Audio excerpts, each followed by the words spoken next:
अभी कुछ दिन पहले एक केस काफ़ी हाईलाइट हुआ था। तो ये केस था आपका उन्नाव रेप केस और इस केस को कुलदीप सिंह सेंगर केस के नाम से भी जाना जाता है। तो आज हम बात करेंगे कि ये केस क्यों चर्चा में आया, क्यों ये 2017 का केस 2025 में हाईलाइट हुआ, क्या इसके फैक्ट्स है, क्या इसकी स्टोरी है, क्या इसमें कोर्ट्स के वर्डिक्ट रहे। तो आज हम इन सभी बातों पे चर्चा करेंगे। तो वेलकम है आपका लॉजिकल लॉ में। मैं सुशील कुमार आज आपकी लीगल नॉलेज को इन्हेंस करने में हेल्प करूंगा। तो स्टूडेंट्स, हम सबसे पहले जानेंगे कि जो सबसे हाईलाइटेड चेहरा है इस केस का वो है कुलदीप सिंह सेंगर। तो हम उनके बारे में जानेंगे कि ये है कौन। तो जो कुलदीप सिंह सेंगर जो है ये आपके 4 बार एमएलए रह चुके हैं, यानी कि मेंबर ऑफ लेजिस्लेटिव असेंबली। तो इन्होंने अपने जो पॉलिटिकल करियर की जो स्टार्टिंग है ना वो की थी इंडियन नेशनल कांग्रेस से। फिर ये बहुजन समाज पार्टी का भी हिस्सा रहे हैं, वहां से भी इन्होंने अपनी इलेक्शन जीता था उन्नाव में। ठीक है, फिर ये बीएसपी से निकालने के बाद ही इन्होंने समाजवादी पार्टी ज्वाइन की, जो कि 2 बार इन्होंने सीट जीती है। और 2017 में इन्होंने भारतीय जनता पार्टी यानी बीजेपी को ज्वाइन कर लिया था और बेंगर माऊ जो आपका कॉन्स्टिट्यूएंसी है वहां से इन्होंने इलेक्शन लड़ा था और ये जीत हासिल की थी। तो यानी ये उन्नाव रीजन में 4 बार एमएलए रह चुके हैं। ठीक है, तो हम थोड़ा इसके केस के बैकग्राउंड के बारे में जान लेते हैं। कुलदीप सिंह सेंगर द्वारा 17 साल की लड़की का 4 जून 2017 में रेप कर दिया जाता है। तो ये जो केस है वैसे इतना हाईलाइट नहीं हुआ था। कब नेशनल अटेंशन गेन की थी, जब लड़की ने यानी यानी विक्टिम ने जब अपने आप को जलाने की कोशिश की। कहाँ पे? चीफ मिनिस्टर योगी आदित्यनाथ के रेजिडेंस के सामने, जो कि लखनऊ में है। लखनऊ उन्नाव से 60 या 70 किलोमीटर ही दूर है। जो ये उन्नाव का मामला जब सीएम योगी आदित्यनाथ के रेजिडेंस तक पहुंच गया तब इस केस को काफी नेशनल अटेंशन मिला। क्योंकि लड़की क्या क्या डिमांड थी कि जो लोकल पुलिस है ना वो रिफ्यूज कर रही थी एफआईआर को रजिस्टर करने के लिए। 2018 में 3 अप्रैल को क्या होता है कि जो विक्टिम के जो फादर है ना, तो उनके साथ मारपीट की जाती है। किसके द्वारा? जो कुलदीप सिंह सेंगर है उनके भाइयों द्वारा और उनके एसोसिएट्स द्वारा। तो दोनों तरफ से एफआईआर दर्ज होती है। कुलदीप सिंह सेंगर के भाई द्वारा भी एफआईआर एक दर्ज होती है और एक विक्टिम के फादर द्वारा। लेकिन पुलिस जो कुलदीप सिंह सेंगर के भाई ने जो एफआईआर की थी ना उसके ऊपर एक्शन लेते हुए जो विक्टिम के फादर है उनको अरेस्ट कर लेती है।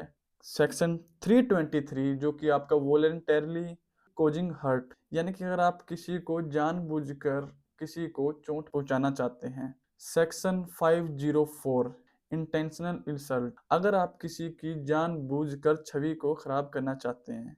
And 506 criminal intimidation. तो 506 आपका डील करता है किसी को डराना, किसके लिए? कि उसको इंजरी करने के लिए, उसकी प्रॉपर्टी को इंजरी पहुंचाने के लिए और उसकी रेपुटेशन को इंजरी पहुंचाने के लिए किसी को थ्रेट पैदा करना, किसी को थ्रेट देना। ठीक है, साथ ही जो विक्टिम के फादर है उनके ऊपर section 3 and 25 of the arms act भी अप्लाई कर दिया जाता है। ठीक है, सेक्शन 3 आपका क्या बताता है? सेक्शन 3 आपको बताता है कि कोई भी पर्सन बिना किसी लाइसेंस के जो आपके फायर आर्म्स है यानी कि कोई जो हथियार है वो आपके कैरी नहीं कर सकता। और जो 25 आपका सेक्शन इस सेक्शन 3 के जो ऑफेंस है उसकी पनिशमेंट के बारे में बात करता है। ठीक है, तो विक्टिम के फादर को अरेस्ट कर लिया जाता है by police on behalf of Sengar's brother FIR. ठीक है, क्या क्या चार्ज लगाए जाते हैं उनके ऊपर? सेक्शन 323 ऑफ आईपीसी जो कि आपका डील करता है वॉलंटरीली कोजिंग हर्ट, यानी कि आप किसी को जानबूझकर चोट पहुंचाना चाहते हैं। सेक्शन 504 ऑफ आईपीसी जो कि आपका डील करता है विद इंटेंशनल इंसल्ट, अगर आप किसी की जानबूझकर छवि को हार्म पहुंचाना चाहते हैं, ये सेक्शन उसके साथ डील करता है। And section 506 of the IPC जो कि डील करता है क्रिमिनल इंटिमिडेशन, यानी कि अगर आप किसी को थ्रेट दे रहे हो किसी को इंजरी करने का, किसी की रेपुटेशन को इंजरी करने का, किसी की प्रॉपर्टी को इंजरी करने का। और साथ में उनके ऊपर 2 सेक्शन अप्लाई होते हैं आर्म्स एक्ट के, सेक्शन 3 एंड 25। जो आपका सेक्शन 3 है वो आपका डील करता है किसके साथ? कि अगर कोई व्यक्ति बिना किसी लाइसेंस के अगर फायर आर्म्स कैरी करता है तो वो इलीगल होता है, ठीक है। और जो सेक्शन 25 है आर्म्स एक्ट का, वो किसके साथ डील करता है, वो जो सेक्शन 3 का जो ऑफेंस है ना, वो उसकी पनिशमेंट के साथ डील करता है, ठीक है। तो जो विक्टिम का फादर है वो अरेस्ट कर लिया जाता है इन सभी सेक्शन को चार्ज करते हुए, ठीक है। तो जो विक्टिम के फादर है ना, उनको जुडिशियल कस्टडी में रखा जाता है। तो जैसे ही लड़की 8 अप्रैल 2017 में जब खुद को जलाने की कोशिश करती है, सीएम योगी आदित्यनाथ यानी उनके रेजिडेंस के सामने जब खुद को जलाने की कोशिश करती है ना, तो नेक्स्ट डे लड़की का जो फादर है यानी विक्टिम्स फादर डाइड, कहाँ पे, जुडिशियल कस्टडी में उनकी डेथ हो जाती है ऑन 9 अप्रैल 2018, ठीक है। जस्ट एक दिन बाद जब विक्टिम ने खुद को जलाने की कोशिश की थी सीएम योगी आदित्यनाथ के रेजिडेंस के सामने, ठीक है। और सबसे मेन मामला कब आता है, 2019 में 28 जुलाई को, जब विक्टिम और उसकी वकील और दो उसकी मौसियां जब कार में जा रहे होते हैं तो रायबरेली के पास एक ट्रक उनकी कार को जोर से टक्कर मारता है। बाय चांस और लकीली जो विक्टिम है वो बच जाते हैं, और उन जो वकील है उनको काफी क्रिटिकल इंजरीज होती है, बट उनकी जो दो मौसी है ना, उनकी मौके पे ही डेथ हो जाती है। तो क्या ये एक ऐसा भी अनुमान लगाया जाता है कि जो विक्टिम है ना उसको एलिमिनेट करने की यहाँ पे अटेम्प्ट था, यानी कि जो विक्टिम है ना उसको मारने का ही यहाँ पे एक अटेम्प्ट था, ठीक है। तो सुप्रीम कोर्ट क्या करती है, सुओ मोटो कॉग्निजेंस लेती है, ठीक है। यानी कि जो 5 केसेस थे ना जो उन्नाव से रिलेटेड, तो वो लखनऊ से दिल्ली 30 हजारी कोर्ट में ट्रांसफर कर देती है। क्यों? क्योंकि वहां पे जो ये यूपी में जो हो रहा था वो सेफ नहीं था, विक्टिम्स पे अटैक हो रहे थे, विक्टिम के फादर पे अटैक हो रहे थे, विक्टिम के वकील पे अटैक हो रहे थे, तो वहां पे सेफ नहीं था। जो विक्टिम की सेफ्टी और विक्टिम के जो विटनेस थे उनकी सेफ्टी के लिए जो सुप्रीम कोर्ट ने क्या किया, लखनऊ से जो केस है उसको 30 हजारी कोर्ट में दिल्ली में ट्रांसफर कर दिया, ठीक है। तो जो 30 हजारी कोर्ट ट्रायल कोर्ट है ना, तो उसने कुलदीप सिंह सेंगर को दिसंबर 2019 में दोषी पाया गया था सेक्शन 376 ऑफ आईपीसी, जो कि आपका डील करता है रेप के साथ, सेक्शन 363 ऑफ आईपीसी जो कि आपका डील करता है with kidnapping, and section 366 of IPC जो कि आपका डील करता है किडनैपिंग और inducing women to compel her marriage, जो डील करता है किडनैपिंग को और किसी महिला के ऊपर दबाव डालना कि उसके मैरिज को लेकर, उसकी शादी को लेकर, या फिर उससे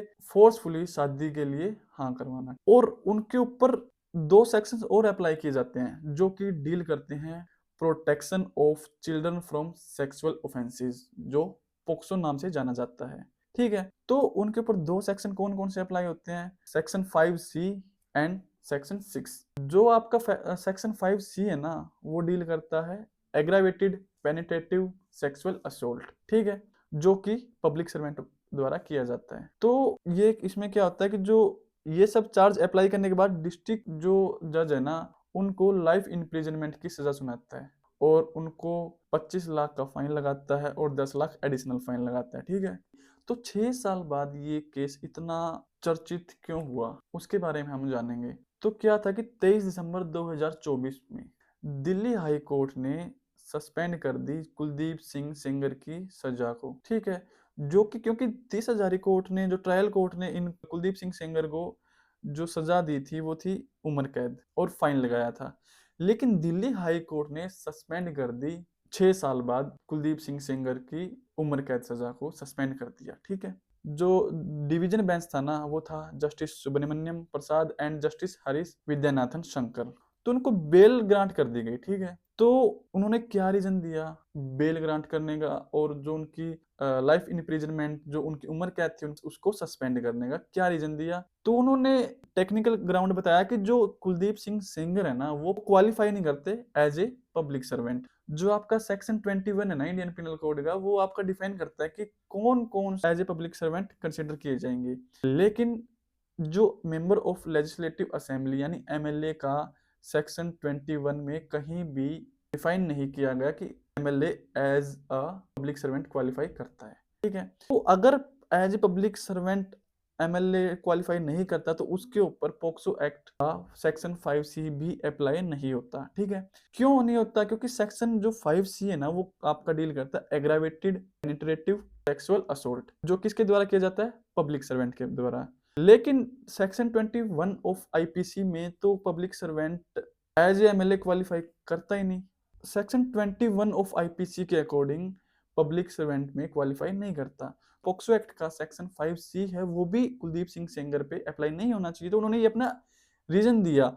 और according to section 4 of the POCSO act, उन्होंने साथ में ये भी कहा कि जो according to section 4 of the POCSO act, जो कुलदीप सिंह सेंगर ने ना मिनिमम पनिशमेंट थी according to section 4 of the POCSO act, जो कि मिनिमम पनिशमेंट क्या है 7 ईयर्स, मिनिमम पनिशमेंट से ज्यादा कुलदीप सिंह सेंगर ने ऑलरेडी वो सजा अपनी पूरी कर ली है, क्योंकि वो 7 साल 5 महीना जेल में उन्होंने बिता लिए। तो जो मिनिमम पनिशमेंट है ना 7 ईयर्स, उससे थोड़ा ज्यादा ही उन्होंने जेल में अपना जेल की सजा उन्होंने अपनी कंप्लीट कर ली है। इसी सब तथ्यों के ऊपर दिल्ली हाई कोर्ट ने जो कुलदीप सिंह सेंगर है, उनकी जो उम्र कैद की सजा थी उसको सस्पेंड कर दिया। ठीक है, जो 23 दिसंबर के बाद जैसे ही ये सस्पेंड की जाती है उम्र कैद की सजा कुलदीप सिंह सेंगर की, किसके द्वारा, दिल्ली हाई कोर्ट के द्वारा, तो ये जो केस है ना काफी हाईलाइट होता है। तो जैसे ही ये जो प्रोटेस्ट होते हैं दिल्ली में, ठीक है,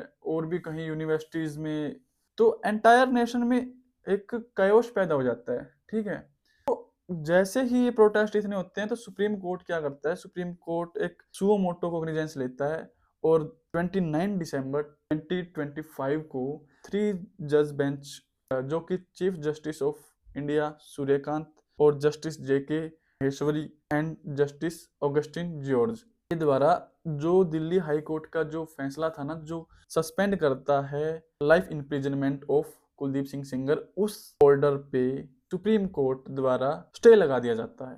ठीक है, सुप्रीम कोर्ट कहता है कि जो ये आप सस्पेंड कर रहे हो ना लाइफ इम्प्रिजनमेंट को, आपको मौका देना चाहिए किसको, एक्यूज को, हियरिंग का। ठीक है, आप किसी भी ऑर्डर पे स्टे नहीं लगा सकते विदाउट हियरिंग द एक्यूज। फिलहाल के लिए तो कुलदीप सिंह सेंगर की सस्पेंशन ऑफ लाइफ इम्प्रिजनमेंट के ऊपर स्टे लगा दिया गया है बाय सुप्रीम कोर्ट। ठीक है, लेकिन वो कस्टडी में रहेंगे सेक्शन 304 पार्ट 2 ऑफ आईपीसी। ठीक है, जो कि आपका डील करता है culpable homicide not amounting to murder, जो कि कनेक्शन किससे था, जो उसकी जो कस्टोडियल डेथ हुई थी ना विक्टिम्स के फादर की, इस केस में भी उनको दोषी पाया जाता है according to section 304 of IPC. ठीक है, फिलहाल ये मैटर अभी पोस्टपोन कर दिया गया है, तो इसकी दोबारा हियरिंग होगी 20 जन 2026 में। ठीक है, जो आप सुप्रीम कोर्ट सभी तथ्यों के ऊपर विचार करेगी, सभी पार्टीज को दोबारा सुनेगी और जो जितने भी विटनेस है उनको दोबारा सुनेगी। तो स्टूडेंट्स, जो लीगल प्रोविजंस हैं जो इस केस में जो अप्लाई हुए हैं, हम उनके बारे में थोड़ा जानकारी लेंगे। तो सेक्शन 376 ऑफ आईपीसी, जो कि आपका डील करता है punishment of rape, and section 363 of IPC, जो कि आपका डील करता है with kidnapping, and section 21 of IPC, जो कि डिफाइन करता है पब्लिक सर्वेंट को। Section 304 of part 2 of IPC, जो कि आपका डील करता है culpable homicide not amounting to murder. और जो सेक्शन 3, 4, 5 एंड 6 जो आपके पोक्सो एक्ट के यहाँ पे अप्लाई हुए हैं, वो डील करते हैं पेनिट्रेटिव सेक्सुअल असोल्ट, उनकी punishment, aggravated offence by public servant और उनकी पनिशमेंट। थैंक यू स्टूडेंट्स, अगर आपको वीडियो इन्फॉर्मेटिव लगा हो तो do like, share, comment and subscribe. Thank you.